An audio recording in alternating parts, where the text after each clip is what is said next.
A high-quality scan of a document, invoice, receipt can turn out to be too large for an email attachment.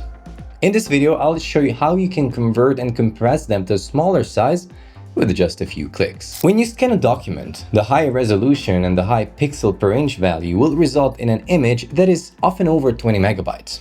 It makes sense because the quality needs to be high enough so that even the fine print is readable on the document. Now, the simplest solution is compressing and converting these image files before turning them into a PDF document. Most of the time, these image files are in PNG, which is a less compressed format compared to JPG, for example, or WebP, and it also supports transparency. But these other formats are more compressed, therefore they're smaller in size. So let's take a look at converting PNG to JPG or WebP. The tool I'm gonna use is the image converter tool in the UniConverter. This image converter can process images in a batch, which saves you a lot of time, and it supports all of the file formats you will potentially ever work with. You can get the software from videoconverter.wondershare.com.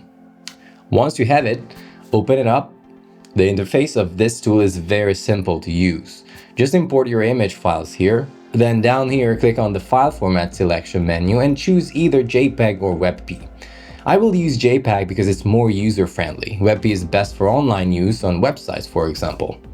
Alternatively, if you need these images to be in PDF format, you can also choose PDF here as your output format. Then, click on the settings button here, and what we're going to do is lowering the resolution and the resize quality by a bit.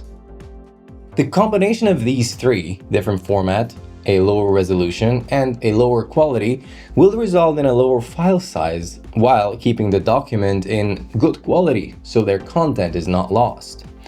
And these settings will be applied to all of the files on the list here. And then lastly, choose an output folder and click on Start All. Your files will be processed in no time. So that's it.